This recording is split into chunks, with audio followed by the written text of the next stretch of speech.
이 두 가지는요, 각각은 몸에 좋다고 들었어야 돼요. 그런데 함께 먹으면 돌이 됩니다. 몸속에서는요, 이 둘이 마치 시멘트처럼 굳어버립니다. 먹는 방법만 바꾸면요, 검은 콩은 다시 약이 됩니다. 먹는 방법만 바꾸는 거라면은, 그럼 저는 도대체 몇 년 동안 잘못 먹어온 걸까요? 여러분, 아침에 일어나서 소변을 보실 때 혹시 색이 평소와 다르다고 느끼신 적 있으십니까? 거품이 유난히 오래 남는다든지, 발목에 양말 자국이 저녁까지 선명하게 남아있다든지, 특별히 많이 먹은 것도 아닌데 몸이 자주 붓는 느낌이 든다면 그냥 나이 들어서 그렇겠지 하고 넘기지 마셔야 합니다. 저는 진료실에서 수십 년 동안 이런 말을 수없이 들었습니다. 선생님, 나이 들면 다 그런 거 아니에요? 아닙니다. 몸은 언제나 신호를 보냅니다. 다만 우리가 그 신호를 무시할 뿐입니다. 오늘 제가 이 이야기를 꺼내는 이유는 아주 단순합니다.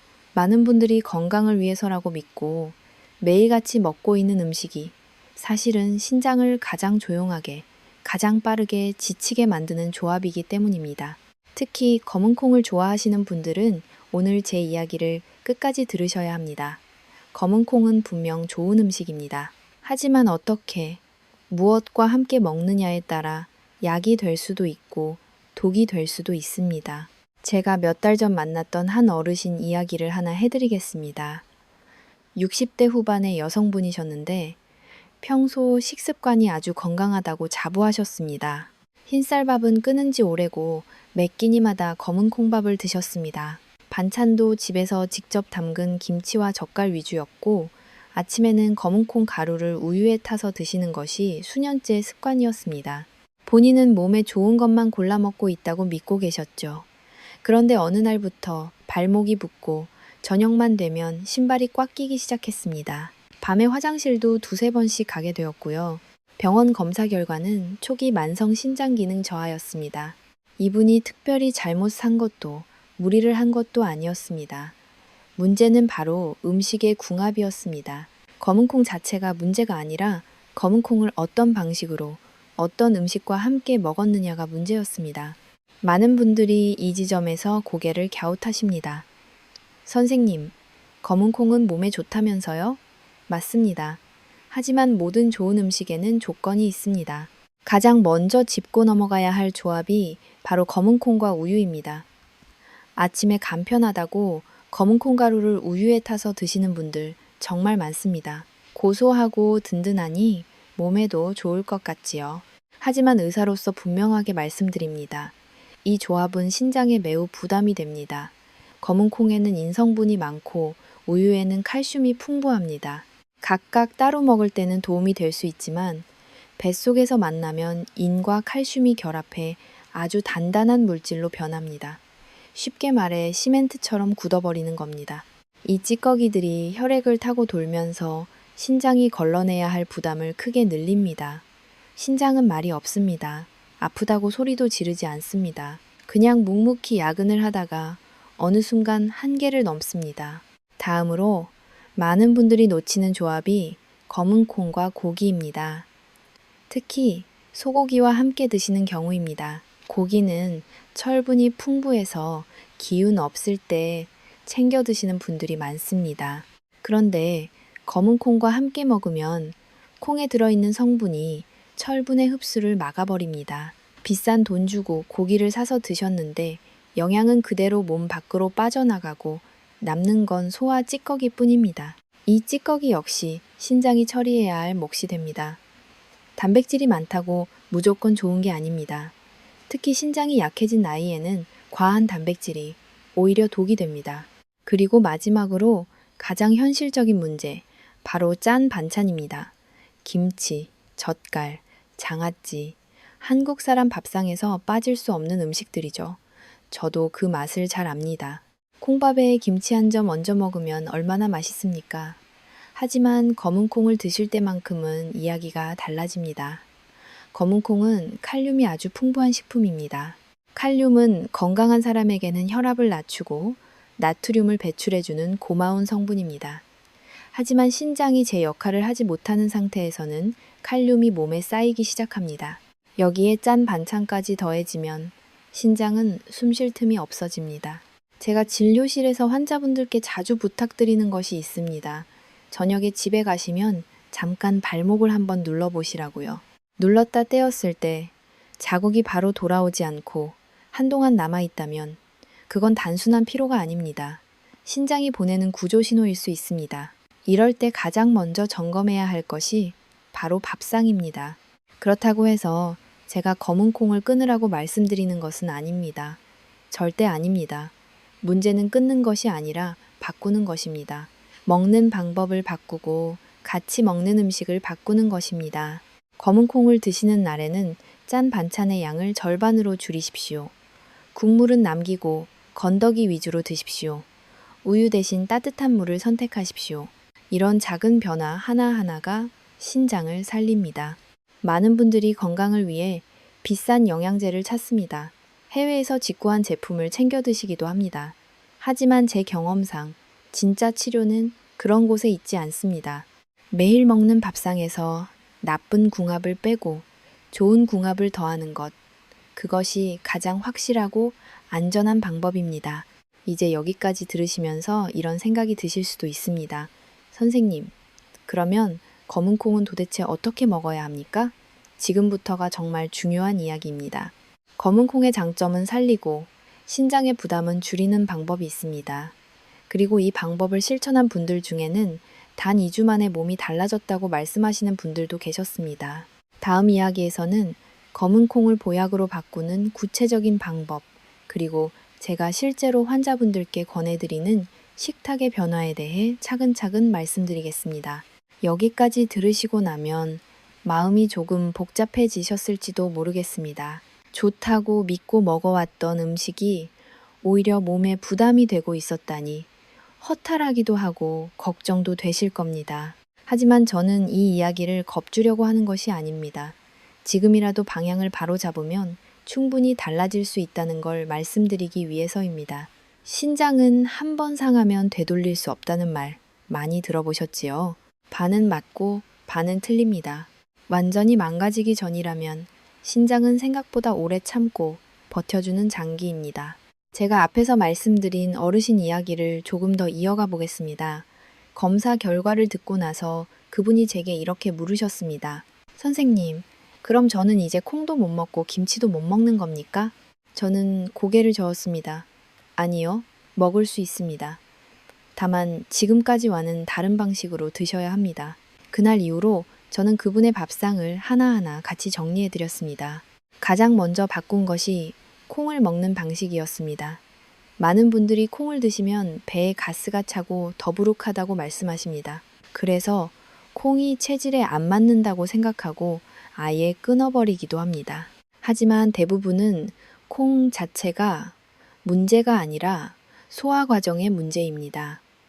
콩은 단단한 식품입니다. 그대로 먹으면 위장에서 부담이 됩니다. 이때 아주 간단한 해결책이 있습니다. 바로 식초입니다. 식초의 신맛을 떠올리면 속 쓰릴까봐 걱정하시는 분들도 계십니다. 하지만 적당량의 식초는 위산 분비를 도와 소화를 훨씬 편하게 만들어줍니다. 마치 오래된 기계에 윤활유를 한 방울 떨어뜨리는 것과 같습니다. 저는 그분께 볶은 검은 콩을 식초에 담가 초콩으로 만들어 드시라고 권했습니다. 일주일 정도 담가 두었다가 식사할 때 열알 남짓, 반찬처럼 드시는 겁니다. 처음에는 시큼해서 고개를 저으셨지만 며칠 지나니 오히려 입맛이 살아난다고 하셨습니다. 그리고 아침 습관도 바꿨습니다. 검은콩 가루에 우유를 타서 드시던 것을 완전히 끊고 대신 따뜻한 물 한 컵으로 하루를 시작하게 했습니다. 별거 아닌 것 같지요. 하지만 이 변화만으로도 속이 훨씬 편안해졌다고 하셨습니다. 몸이 편해지니 자연스럽게 아침에 붓는 느낌도 줄어들었습니다. 반찬 구성도 달라졌습니다. 김치와 젓갈을 아예 없애지는 않았습니다. 다만 양을 줄였습니다. 콩밥을 드시는 날에는 김치 한두 젓가락 정도만, 그것도 국물은 최대한 털어내고 드시게 했습니다. 국이나 찌개는 국물보다 건더기 위주로 드시도록 했고요. 짠맛에 길들여진 입은 처음에는 허전해합니다. 그분도 처음 며칠은 밥이 잘 안 넘어간다고 하셨습니다. 하지만 딱 2주가 지나자 전화가 왔습니다. 선생님, 이상하게 속이 너무 편해요. 아침에 일어날 때 몸이 솜털처럼 가볍다는 표현을 쓰시더군요. 이 경험을 통해 제가 다시 한번 느낀 것이 있습니다. 건강한 식습관이라는 건 결코 거창한 게 아니라는 겁니다. 새로운 음식을 찾거나 특별한 약을 먹어야 하는 게 아닙니다. 이미 우리 식탁에 있는 음식들의 조합을 조금만 바꾸면 됩니다. 나쁜 궁합을 피하고 좋은 궁합을 살리는 것. 그것이 진짜 치료입니다. 여기서 중요한 원칙을 하나 말씀드리겠습니다. 어떤 음식이든 드시고 나서 몸이 보내는 신호를 꼭 살피셔야 합니다. 아무리 몸에 좋다고 알려진 음식이라도 먹고 나서 속이 더부룩하고 가스가 차고 몸이 붓는 느낌이 든다면 그건 내 몸에는 맞지 않다는 신호입니다. 남들이 좋다고 해서 무작정 따라하시면 안 됩니다. 건강은 비교하는 것이 아니라 내 몸과 대화하는 것입니다.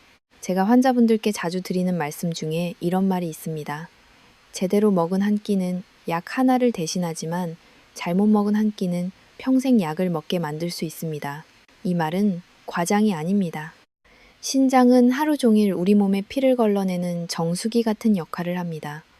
우리가 먹는 음식 하나하나가 그 정수기에 부담을 줄 수도 있고 일을 덜어줄 수도 있습니다.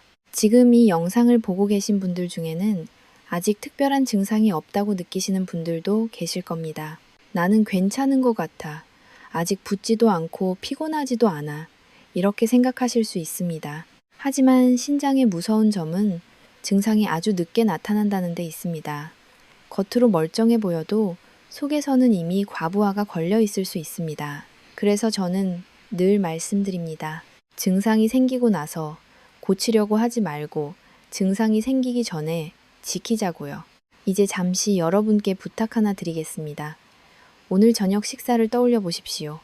콩밥을 드실 예정이라면 그 옆에 어떤 반찬이 올라갈지 한번 생각해 보세요.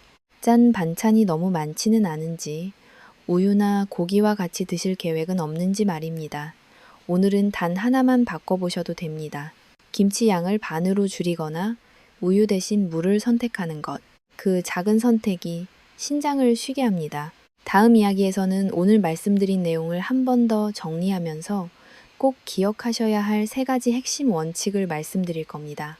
그리고 앞에서 이야기했던 그 어르신의 6개월 뒤 검사 결과가 어떻게 달라졌는지도 솔직하게 들려드리겠습니다. 많은 분들이 이 부분에서 가장 놀라셨습니다. 이제 마지막 이야기입니다. 여기까지 들으시면서 머릿속이 조금 정리되셨을 겁니다. 아, 내가 뭘 잘못 먹고 있었는지, 그리고 뭘 조금만 바꾸면 되는지 말입니다. 하지만 사람이라는 게 참 묘합니다. 알면서도 막상 식탁 앞에 앉으면 다시 예전 습관으로 돌아가기 쉽습니다. 그래서 저는 늘 환자분들께 기억하기 쉬운 기준을 드리려고 합니다. 복잡한 이론 말고 오늘부터 바로 써먹을 수 있는 기준 말입니다. 첫 번째로 꼭 기억하셔야 할 것은 검은 콩은 혼자 먹일수록 좋다는 점입니다. 여기서 혼자라는 말은 아무것도 곁들이지 말라는 뜻이 아닙니다. 우유, 고기, 짠 반찬처럼 신장을 동시에 괴롭히는 음식과 떨어뜨려 놓으라는 뜻입니다. 콩밥을 드시는 날에는 반찬을 최대한 단순하게 하십시오. 담백한 나물, 달걀찜 정도면 충분합니다. 이렇게만 해도 신장의 부담은 눈에 띄게 줄어듭니다. 두 번째는 양과 빈도입니다. 몸에 좋다는 이유로 매 끼니마다 매일같이 콩을 드시는 분들이 계십니다. 하지만 신장이 약해진 상태에서는 그 열심이 오히려 독이 됩니다. 저는 보통 일주일에 3-4번 정도를 권합니다. 나머지 날에는 흰쌀밥이나 잡곡밥으로 돌아가셔도 괜찮습니다. 음식은 골고루 쉬엄쉬엄 먹는 게 가장 좋습니다. 신장도 숨을 쉬어야 합니다. 세 번째는 몸의 반응을 확인하는 습관입니다. 오늘 무엇을 먹었는지보다 더 중요한 것은 먹고 나서 내 몸이 어떻게 느끼는지입니다. 콩을 드신 날 밤에 발목이 더 붓지는 않았는지, 다음 날 아침 소변 거품이 평소보다 오래 남지는 않았는지, 몸이 유난히 무겁지는 않았는지 살펴보셔야 합니다. 이런 작은 변화들이 쌓이면 분명한 신호가 됩니다. 이제 약속드렸던 이야기를 하나 들려드려야겠지요. 앞에서 말씀드린 그 어르신 식습관을 바꾼 지 6개월 뒤에 다시 병원에 오셨습니다. 검사 결과를 함께 보면서 저도 솔직히 조금 놀랐습니다. 나빠졌던 신장 수치가 더 이상 진행되지 않았고 일부 수치는 오히려 안정적인 범위로 돌아와 있었습니다. 무엇보다도 본인이 느끼는 변화가 컸습니다. 저녁마다 붓던 발목이 거의 사라졌고 밤에 화장실 가는 횟수도 줄었다고 하셨습니다. 그분이 제게 이렇게 말씀하셨습니다. 선생님, 저는 약을 먹은 것도 없는데 왜 이렇게 달라졌을까요? 제 대답은 늘 같습니다. 몸이 쉴 시간을 가졌기 때문입니다.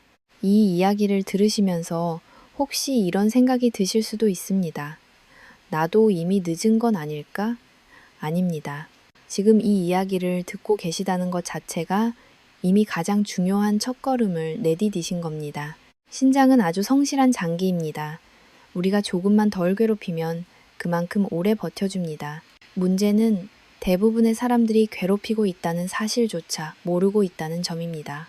제가 수십 년 동안 진료를 하면서 가장 안타까웠던 순간은 이미 많이 망가진 뒤에야 병원에 오시는 분들을 만날 때였습니다. 그분들은 거의 같은 말씀을 하십니다. 조금만 더 일찍 알았더라면. 저는 이 영상을 통해 그 말을 하지 않으셔도 되는 분들을 한 분이라도 더 만들고 싶었습니다. 오늘부터 아주 큰 결심을 하실 필요는 없습니다. 내일 아침부터 콩을 끊겠다고 마음먹을 필요도 없습니다. 대신 딱 한 가지만 실천해 보십시오. 콩을 드시는 날에는 짠 반찬을 줄이고 우유 대신 물을 선택하는 것. 그게 시작입니다. 건강은 어느 날 갑자기 좋아지지 않습니다. 하지만 어느 날 갑자기 나빠지지도 않습니다. 매일의 작은 선택이 쌓여서 만들어집니다. 이제 제 이야기를 마무리할 시간입니다. 오늘 영상이 여러분의 밥상을 한 번이라도 다시 돌아보게 만들었다면 그걸로 충분합니다. 혹시 이 내용을 가족이나 친구 중에 꼭 들었으면 하는 분이 떠오르신다면 이 이야기를 나눠주셔도 좋겠습니다. 신장 건강은 혼자만 지키는 것이 아니라 함께 지킬수록 오래갑니다. 그리고 마지막으로 하나만 더 부탁드리겠습니다. 오늘 이야기 중에서 꼭 기억하고 실천해보고 싶다고 느끼신 분이 계시다면 댓글에 숫자 1만 남겨주십시오. 많은 말을 쓰지 않으셔도 됩니다. 그 숫자 하나가 여러분 스스로에게 하는 약속이 됩니다. 저는 그 약속을 마음으로 응원하겠습니다. 오늘도 제 이야기를 끝까지 들어주셔서 감사합니다. 여러분의 신장이 조용히 오래도록 여러분 곁을 지킬 수 있기를 진심으로 바랍니다. 건강한 하루 보내십시오.